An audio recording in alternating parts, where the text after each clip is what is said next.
I know you were smiling tonight talking about Khalil Mack. When you're watching a generational type of talent, how many folks in the league are more impactful than Mack?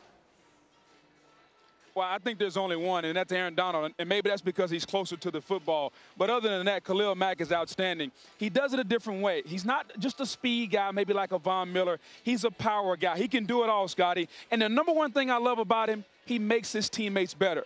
They knew when Khalil Mack got here, he was going to be a defensive player of the year type guy.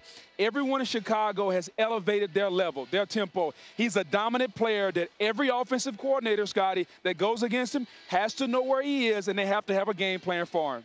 To the point you make about him being the rising tide that lifts all boats, in what way, Booger? Because we saw them get to Wilson, who's elusive, and it wasn't just Mack, but how does he occupy so much attention that it frees up others like a Trevathan to get his?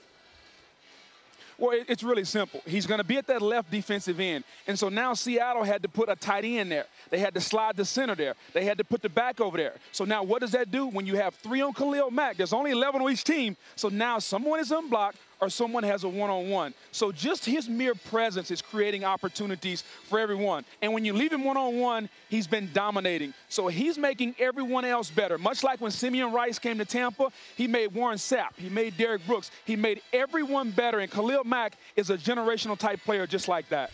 On the defensive side, particularly at linebacker, what do you see, Lewis?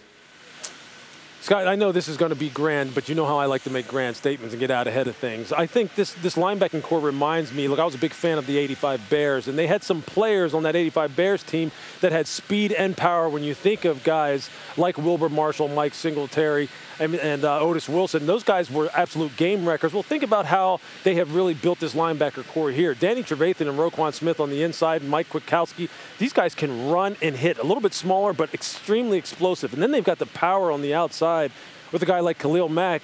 And, I mean, it's just amazing what they have right now going for them. And think about it like this. Leonard Floyd is playing with the cast on one hand. So once he has both hands and he can use and he continues to fill out that big, long frame of his, it's scary how good this team can be on that level. And they're going to need to be because the offense is going to experience some growing pains with a quarterback that's still trying to figure out a very complex offense.